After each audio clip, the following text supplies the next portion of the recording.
Buenas tardes. Deseo que estéis bien y aquí seguimos un miércoles más centrados en lo que constituye el segundo capítulo de este curso en torno a lo que hemos llamado comprensión. La comprensión que nos hace ver que no tanto vivimos cuanto que somos vividos. Por eso también me parecía que lo más adecuado esta tarde era empezar con esta práctica, vivir diciendo sí. Empezamos con ella y a continuación seguiremos desarrollando este tema que nos ocupa. Práctica atencional. Vivir diciendo sí.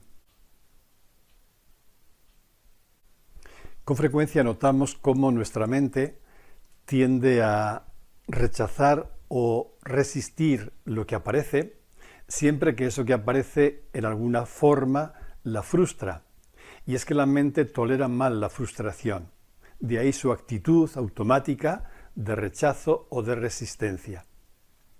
Pero, por otro lado, sabemos con claridad que la resistencia no solo genera siempre sufrimiento, sino que nos instala en un estado radicalmente erróneo, equivocado.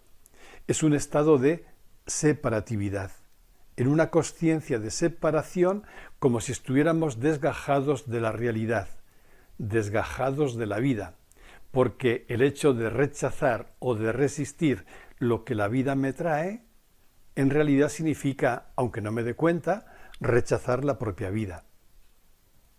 Frente a esa percepción errónea o equivocada, la sabiduría o la comprensión profunda nos muestra que somos uno con todo lo que es decir, nos conduce a una consciencia de unidad. Y desde ahí, desde esa consciencia de unidad, sí que podemos decir sí a lo que viene. Estamos diciendo sí a la vida.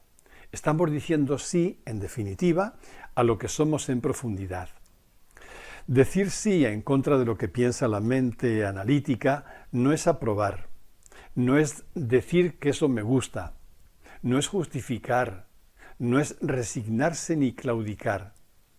Decir sí a lo que viene es alinearse con lo real, hacer las paces con la realidad. Porque en cuanto aceptamos, automáticamente la misma aceptación nos moviliza, nos dinamiza por dentro para actuar, para hacer todo lo que nos resulte posible hacer, pero lo haremos desde el lugar adecuado, es decir, no desde una actitud de resistencia, de rechazo y por tanto de separación, sino desde una consciencia de unidad.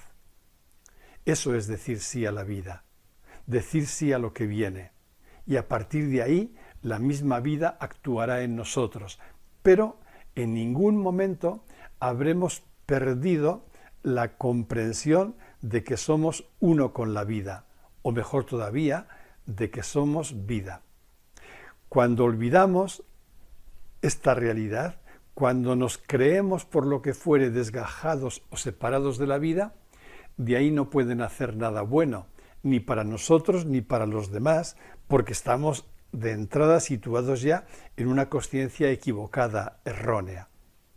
Vamos pues a vivir esta práctica en la que queremos entrenarnos a vivir diciendo sí y ver cómo cuando decimos sí, la percepción de las circunstancias se modifica de una manera radical y se modifica también la percepción que tenemos de nosotros mismos. Dejamos de vernos como un yo separado y enfrentado a la vida, enfrentado a lo que es, y nos percibimos en unidad con todo lo que es. Nos percibimos siendo vida. Vamos a empezar.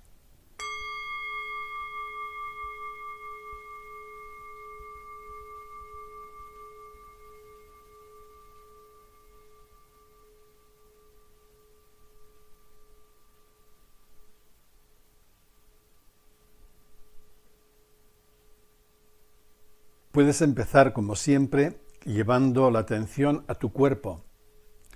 Nota cómo estás sentada o sentado y siéntelo.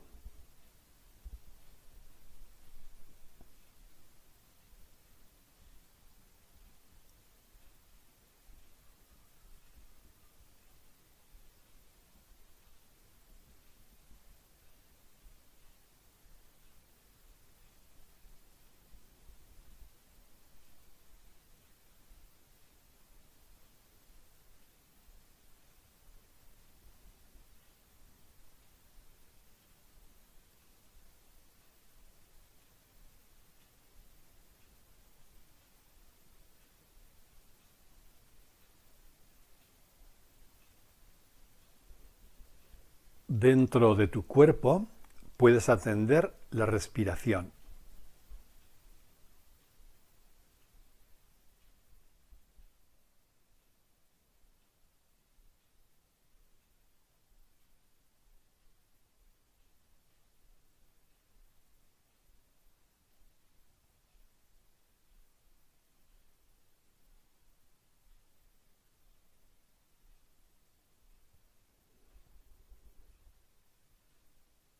Y ahora elige algo que en este momento te duele, te molesta, te incomoda. En definitiva, algo que tu mente no desearía que estuviese ocurriendo. Puede ser un dolor puntual o puede ser también algo crónico que reaparece recurrentemente. Elige solo una cosa.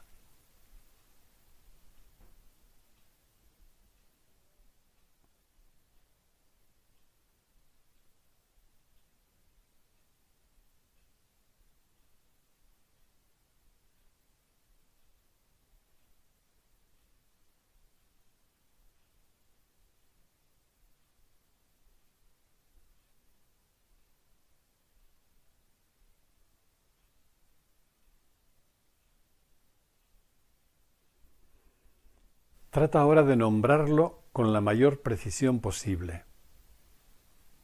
¿Qué es eso que te duele, te molesta, te incomoda? En definitiva, eso que te frustra por algún motivo. ¿Qué es exactamente?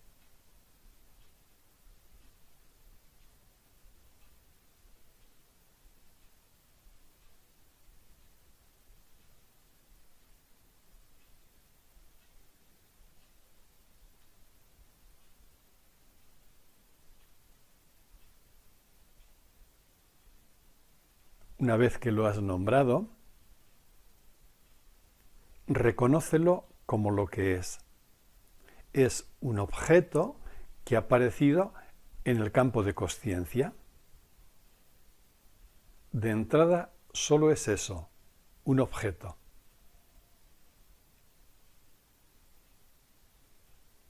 Así que puedes observarlo con todo lo que está suponiendo para ti, ciertamente, con todo lo que te frustra, te duele, quizá te asusta, pero sin perder de vista que es solo un objeto dentro de lo que tú eres.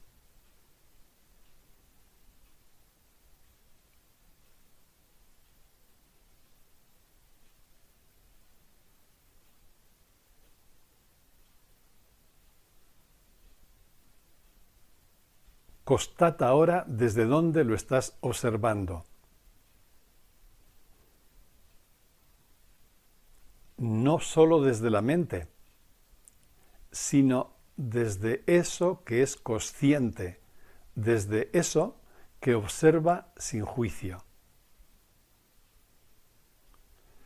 Está el dolor, la circunstancia que te molesta, lo que fuere que has elegido, y está como un objeto dentro del campo de consciencia. Tú eres ese campo de consciencia.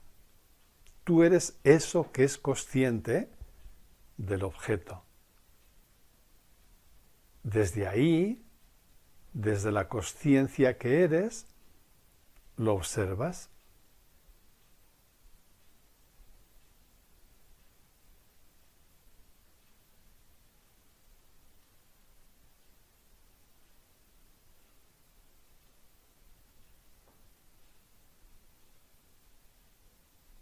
Eso que es consciente, eso que lo observa, es el estado de presencia, que reconoces como tu verdadera identidad. Ahí en ese estado no hay juicio, no hay etiquetas, hay solo atención y aceptación. El estado de presencia, o si prefieres eso que es consciente, atiende y acepta.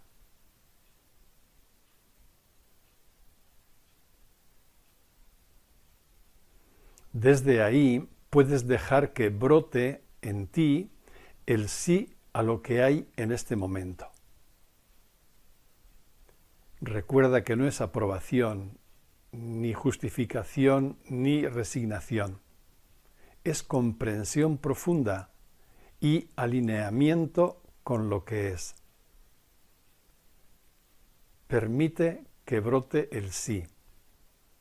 Sí a esto que ha ocurrido, que está ocurriendo, sí a esto que me duele, sí a esto que me frustra.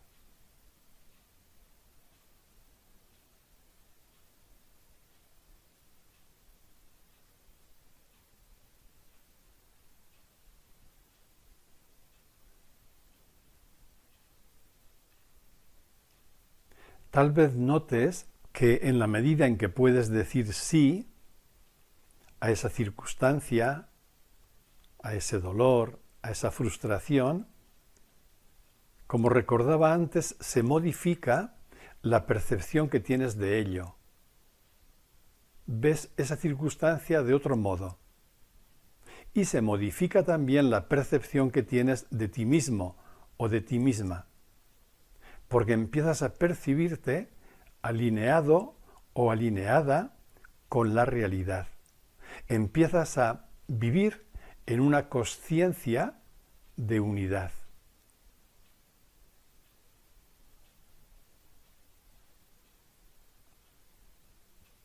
Vamos a permanecer ahora un tiempo ahí, renovando nuestro sí a eso que hemos elegido. No es para cavilar mentalmente, dar vueltas, para nada. Solo es fortalecer en nosotros esa actitud que dice sí. No desde ningún voluntarismo, sino desde la comprensión. Es familiarizarnos con ella y empezar a sentir y saborear lo que ese sí, con mayúscula, produce en nosotros. Es ponernos en situación de experimentar la verdad de lo que estamos haciendo por los efectos que produce en ti.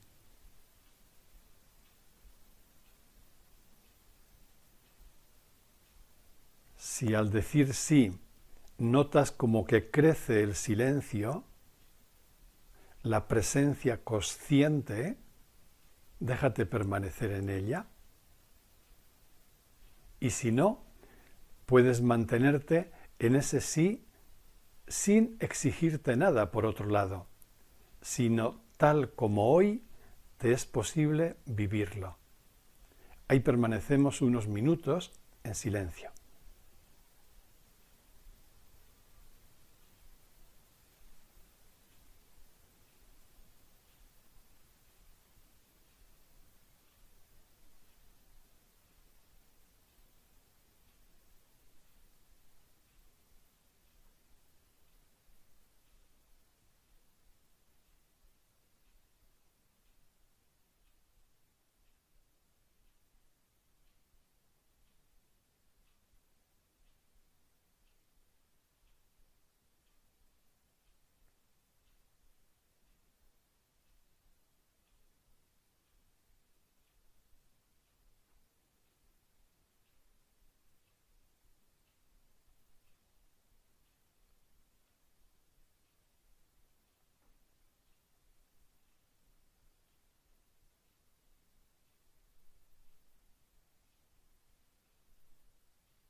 Poco a poco hacemos una respiración profunda,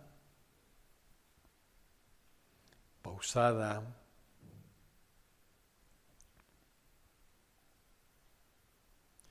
Vamos sintiendo nuestro cuerpo, las manos que podemos mover, los pies, podemos también moverlos.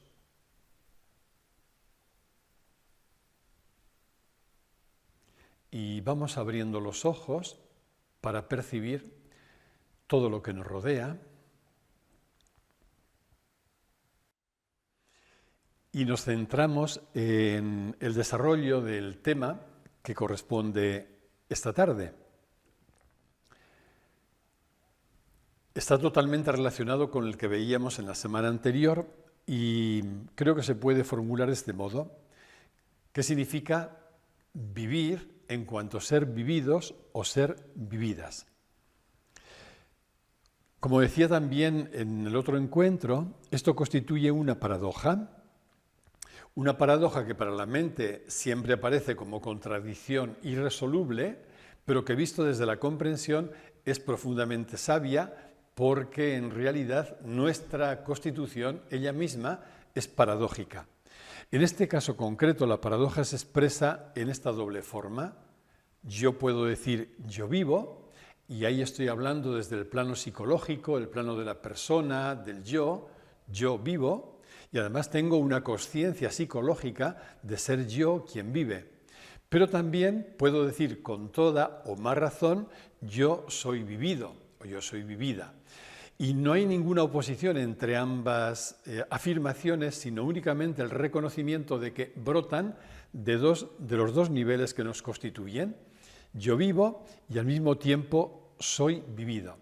Y creo que lo que hace justicia a nuestra realidad es no olvidar ninguna de las dos afirmaciones, es decir, ninguno de los dos niveles. Cuando lo olvidamos, ahí nos perdemos. Nos perdemos en un laberinto en el que terminamos confundidos. Y yo creo que el olvido es tan perjudicial cuando se refiere a un extremo como cuando se refiere al otro. Por ejemplo, si yo olvido que vivo, puedo entrar en un estado totalmente, casi catalético, ¿no?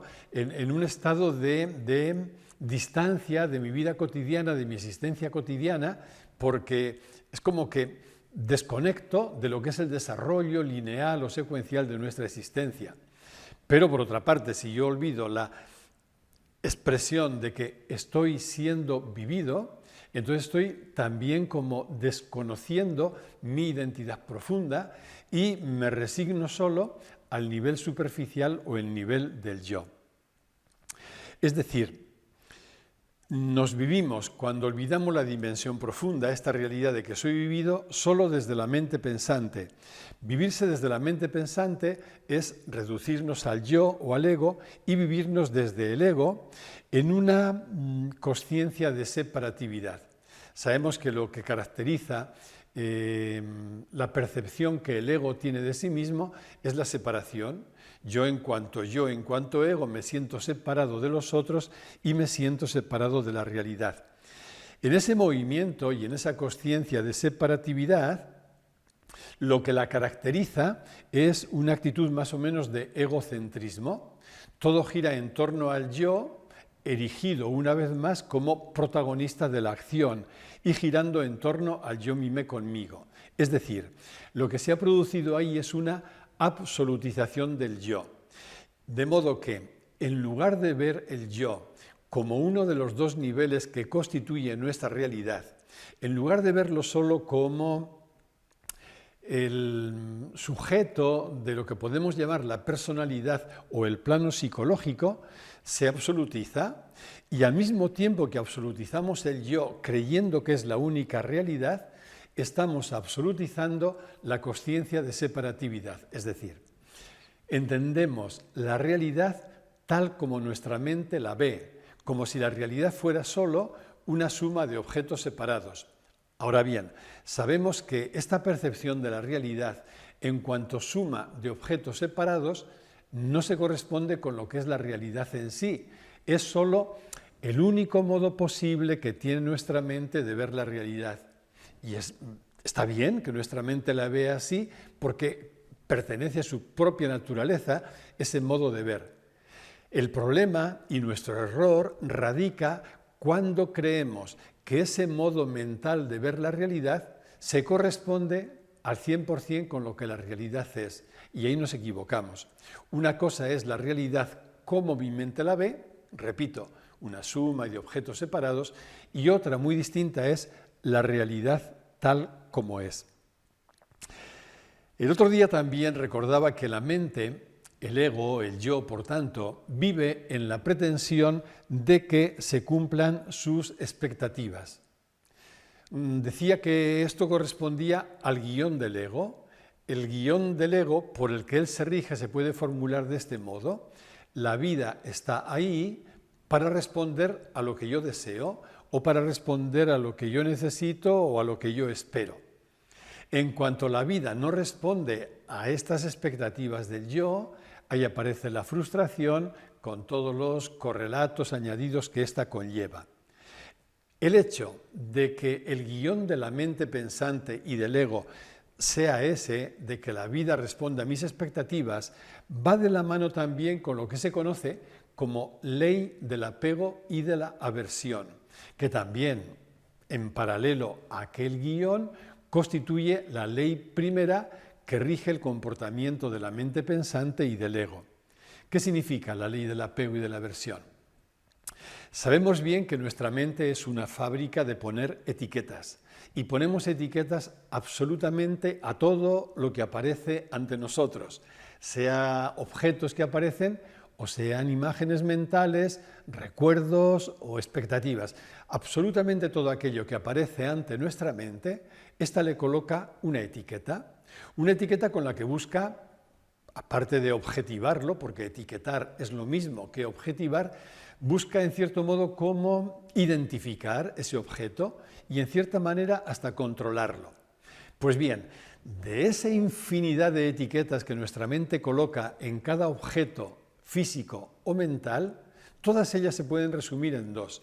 Las dos etiquetas preferidas de la mente pensante son me gusta y no me gusta, de modo que divide toda la realidad en estos dos segmentos. En una parte coloca todo aquello que le agrada, que le gusta, que le satisface, que le alimenta, etc. Y en el otro segmento coloca todo lo opuesto, lo que me desagrada, lo que me repugna, lo que me quita importancia, lo que me desvaloriza, etc. Una vez que la mente distribuye toda la realidad, como de hecho hace en los dos bloques, lo que me agrada y lo que me desagrada, ¿cuál es el movimiento espontáneo de la mente? Pues es doble: atrapar, aferrarse a lo que le agrada y desechar o rechazar aquello que le desagrada. Eso define lo que es la ley del apego y de la aversión. Yo me apego a todo ello que me gusta y rechazo todo aquello que me desagrada. Hace falta mucha lucidez y mucha comprensión para empezar a poder liberarnos de esta ley del apego y aversión que, mientras estamos un poco despistados, está gobernando nuestra existencia, nos demos o no cuenta de ella también.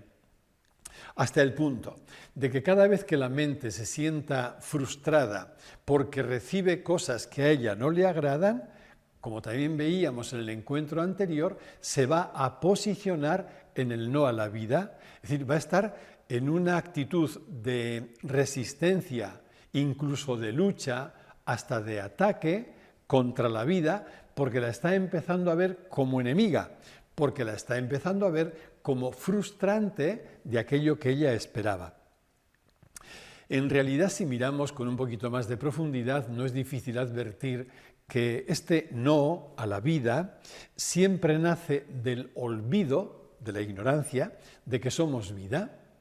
En cuanto yo olvido que en mi verdadera identidad soy vida, vida que está siempre a salvo, vida que es única y compartida con todo lo que vive.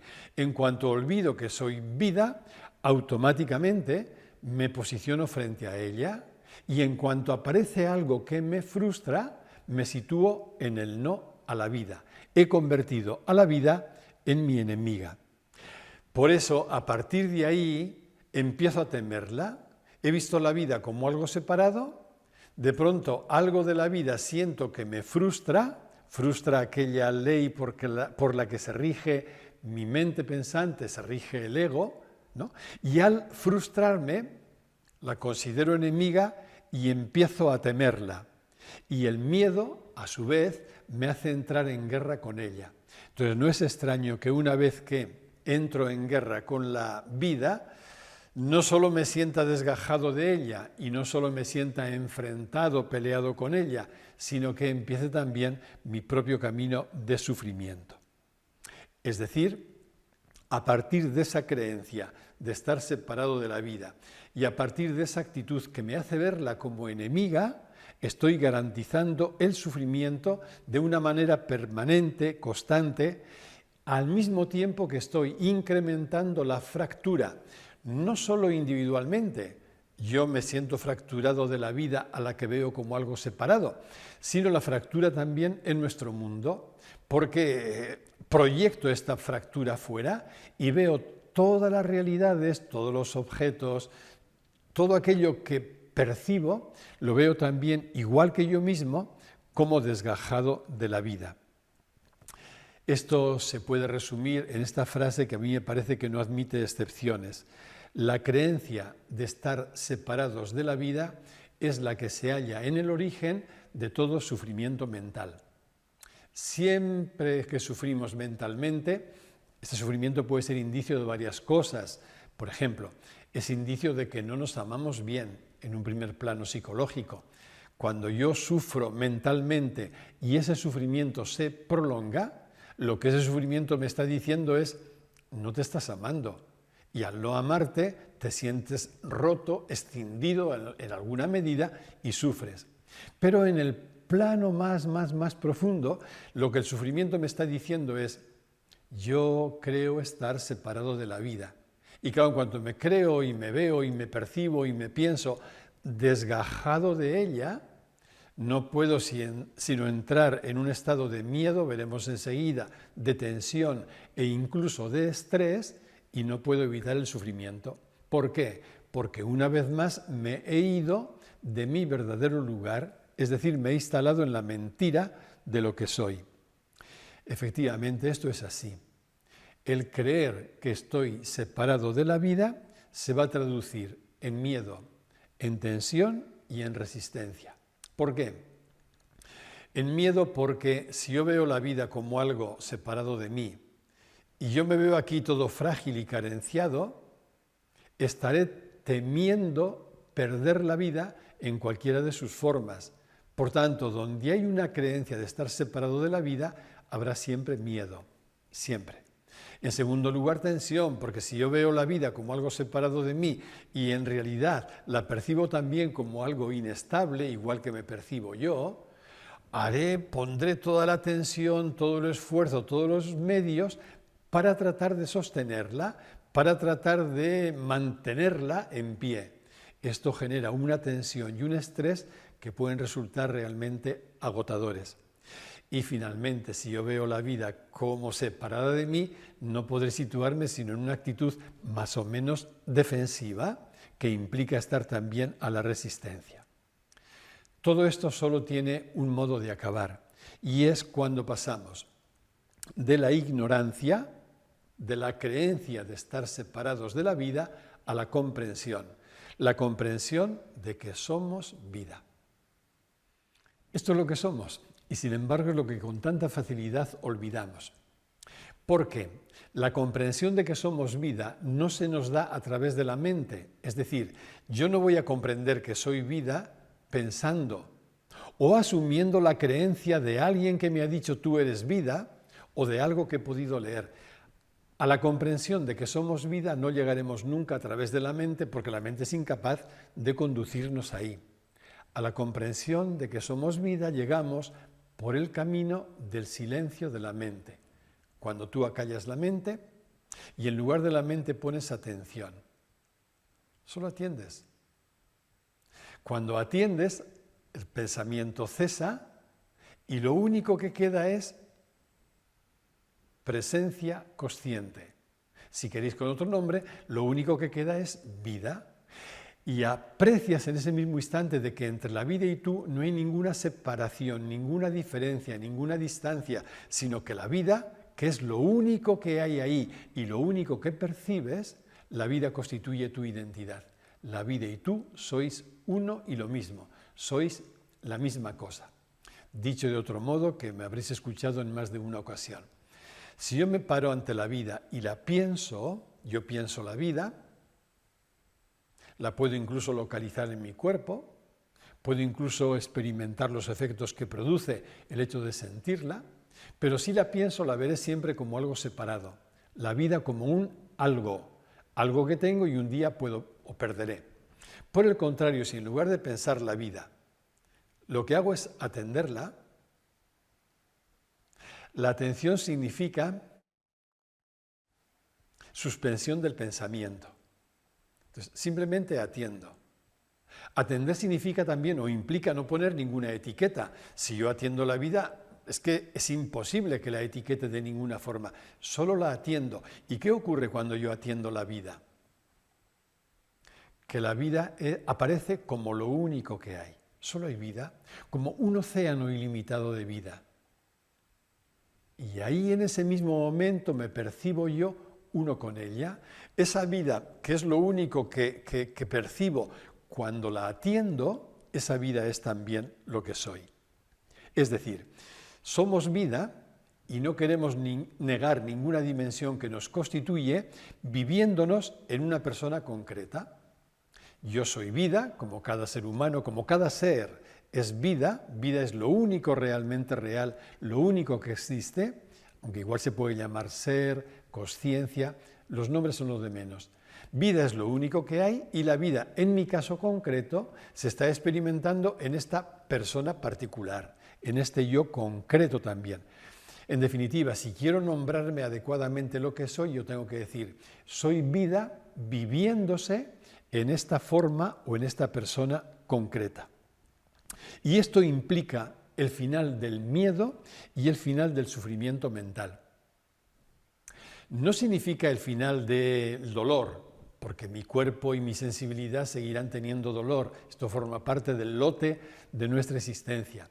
No significará el final de lo que son mis preocupaciones habituales, mi quehacer diario, mis objetos a atender y a cuidar, etc. Todo eso seguirá funcionando igual porque esto pertenece al nivel de la persona, de lo psicológico, como le queramos llamar. Pero lo que sí desaparecerá será el miedo. En definitiva, sabéis que todo miedo, por pequeñito que sea, siempre tiene como horizonte el miedo a la muerte. Desaparecerá el miedo y desaparecerá el sufrimiento mental, incluso, repito, aunque haya dolor, lo cual no significa negar que puede haber formas de dolor agudo, intenso y sobre todo crónico, que constituyen un obstáculo grande para poder trascender esta misma realidad dolorosa. Pero bien, con todas estas salvedades, lo cierto es que mientras en mí esté viva la comprensión vivencial, experiencial de que soy vida, no habrá miedo, no habrá sufrimiento mental, lo que habrá es una profunda paz interior. Eso es. Aunque, evidentemente, la comprensión que diluye el miedo y el sufrimiento mental no impide, al contrario, lo viviremos también, aunque sea de otro lugar, acoger nuestra vulnerabilidad y la vulnerabilidad de todos los seres. Pero digo, lo haremos desde otro lugar, desde esa nueva comprensión que me hace caer en la cuenta de que soy vida, desde ahí tendré que acoger esta persona, frágil, vulnerable, débil, falible, recoger mi vulnerabilidad con todo el amor que pueda y recoger la vulnerabilidad de todas las personas y de todos los seres también. Pero lo que sí ocurre entonces a partir de la comprensión es que damos un paso, se produce en nosotros un paso cualitativo. Pasamos de vivir creyéndonos protagonistas que llevan las supuestas riendas o el supuesto control, que luego no es tal, de su existencia, pasamos de esa creencia de que vivimos a la otra de ser vividos. Y como decía también en la semana anterior, esta es la experiencia de rendición a la vida. Una rendición lúcida, una rendición completa y profundamente sabia. No es una resignación tonta, no es una claudicación porque no queda otro remedio, no. Es una rendición porque hemos comprendido la realidad de lo que somos, hemos comprendido nuestra verdad. Y es de ahí de donde brota el amor, la paz, la creatividad, el fluir, el trabajo, todo brota de ahí. Entonces, no se niega nada de eso. Lo que ha ocurrido es que se cambia el lugar de donde aparece o de donde brota. Cuando la persona se comprende como vida y se vive en conexión con la vida que es, la vida es la que va a actuar a través de ella y se va a expresar con estas características o en estas actitudes, se va a expresar como amor, como creatividad, como paz, en definitiva, como fluir. Si esto es así, ¿cuáles son las resistencias que encontramos habitualmente para dejarnos vivir? ¿Por qué seguimos empeñados y resistiéndonos en querer llevar el control, en creernos protagonistas y en pensar que vivimos nosotros y tenemos que seguir así, manteniendo que somos el sujeto que vive? Pues bien, las resistencias que aparecen a mi modo de ver son tres, que están, por otro lado, lógicamente interrelacionadas, incluso alimentándose una a otra. Una resistencia es la inercia mental. Estamos tan habituados y hasta neuronalmente los circuitos están de tal manera relacionados que tiene muchísimo peso en nosotros, en nuestro cerebro, en nuestra mente y por tanto en nuestro comportamiento cotidiano, tiene muchísimo peso esta creencia de que yo tengo que hacer, yo tengo que llevar la iniciativa, yo tengo que controlar. La inercia mental es muy poderosa y aquí es donde cabe o encuentra su lugar todo lo que es la tarea de reeducación. En segundo lugar, los condicionamientos psicológicos. Evidentemente, todo lo que responde a experiencias afectivas de nuestra, sobre todo, primera infancia, nos están condicionando mucho.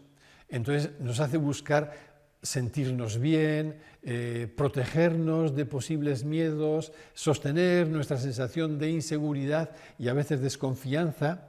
Estos condicionamientos psicológicos tienen también mucha fuerza y por eso se requiere un trabajo psicológico para poder elaborarlos. Y finalmente la resistencia tercera o quizá más fuerte es la relacionada con la ignorancia original.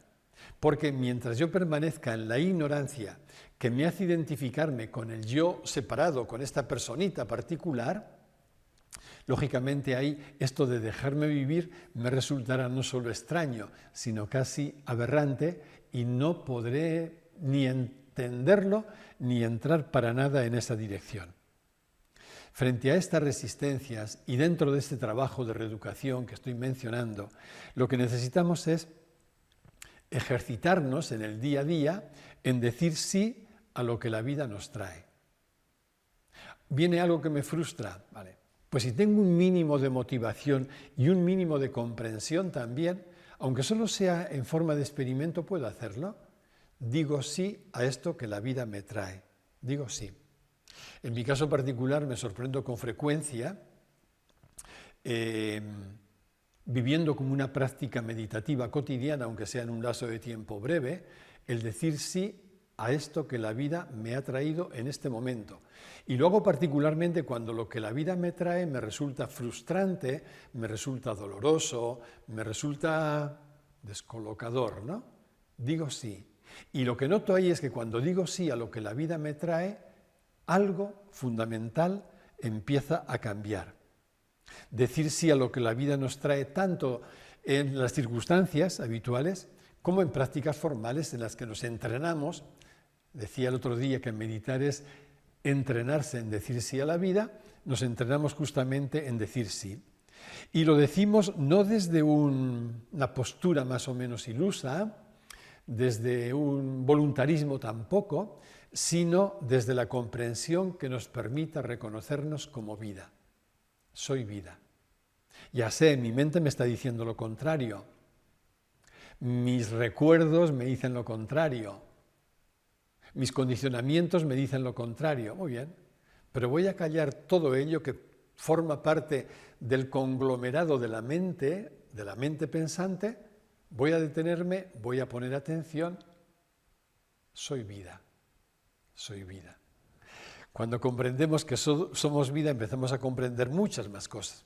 De hecho, se nos regala una comprensión que trastoca nuestro anterior modo que había sido habitual de ver, como si diéramos la vuelta a un calcetín. ¿Y qué es lo que comprendemos? Por ejemplo, esto, que nuestro cuerpo, no solo el cuerpo, nuestra mente, nuestro psiquismo, nuestra persona, es una funda, o si queréis, un estuche que contiene la vida y en el que la vida se está expresando. Pero la tragedia fruto de la ignorancia es identificarnos con el estuche, identificarnos con la funda. No somos la funda, aunque también lo seamos, aunque también tengamos que responsabilizarnos de ella. Somos la vida que se está expresando a través de esta funda concreta. La ignorancia, por tanto, consiste en identificarse con la funda, identificarse con el estuche. En definitiva, ignorancia es no saber lo que somos. A veces en algún encuentro, hablando de la ignorancia espiritual, entendida así, por ejemplo, cuando se dice que todo el mal que una persona hace es fruto de su ignorancia, a veces hay personas que se rebelan ante esas expresiones y dicen, no, porque esa persona hace mal y está sabiendo lo que hace. Pero es que la ignorancia no se refiere a que yo no sepa lo que hago o que incluso no sepa que hago daño a otra persona. La ignorancia consiste en no saber lo que realmente soy. Y al no saber lo que realmente soy, no sé tampoco lo que realmente son los otros. Y es precisamente esta ignorancia de no saber lo que soy y lo que somos la que está en el origen tanto de nuestro sufrimiento mental como del daño que hacemos a los demás. Los grandes sabios, desde el Buda hasta Sócrates, hasta Jesús de Nazaret, decían, si realmente la persona supiera lo que es bueno, lo haría siempre. Por tanto, cuando no lo hacemos, ¿a qué se debe? A la ignorancia. O recordad aquel otro dicho de Sócrates, ¿no? Solo existe un único vicio, la ignorancia, y solo existe una única virtud, la comprensión, decía la sabiduría, que es la que nos permite salir de la ignorancia. Y el mismo Jesús de Nazaret, ya que lo he nombrado, cuando está muriendo víctima de las torturas que le infligen aquellos victimarios, lo que brota de sus labios, por lo menos lo que el Evangelio ha puesto en su boca, es perdónalos porque no saben lo que hacen, es decir, por ignorancia. Y yo creo que detrás de esa frase de Jesús, no saben lo que hacen, se podría completar de este modo, perdónalos porque no saben lo que son. La ignorancia es no saber lo que somos. La sabiduría, por el contrario, sabiduría que para mí se identifica con la comprensión, es lo mismo, nos conduce a ajustarnos cada vez más a la vida porque esa es nuestra verdad, porque somos vida. Y cuando comprendemos que somos vida, esto es la sabiduría, esto borra, quita la ignorancia y esto es lo que nos hace vivir diciendo sí a la vida, con todo lo que se deriva de ahí.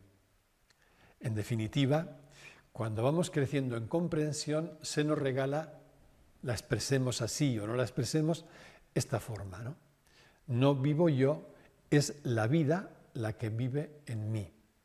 Que seguramente también las personas que provienen de una tradición cristiana les recuerde una frase que aparece en Pablo. Pablo en un momento de su existencia vivió alguna experiencia de este tipo cuando llegó a decir, no soy yo quien vive, es Cristo quien vive en mí. Es lo mismo, Cambiad la palabra Cristo por la palabra vida. En definitiva, cambiad el término por lo que constituye nuestra identidad más profunda y más allá de los términos que utilicemos, estamos diciendo lo mismo. No vivo yo, no vive Enrique, no vive esta personita, no vive este cuerpo, esta mente, no vive. Es la vida la que está viviendo y expresándose a través de esta persona particular. Pues todavía nos queda algo más que desarrollar para la próxima semana. Así que os deseo que tengáis una semana excelente y nos vemos el próximo miércoles. Buenas tardes.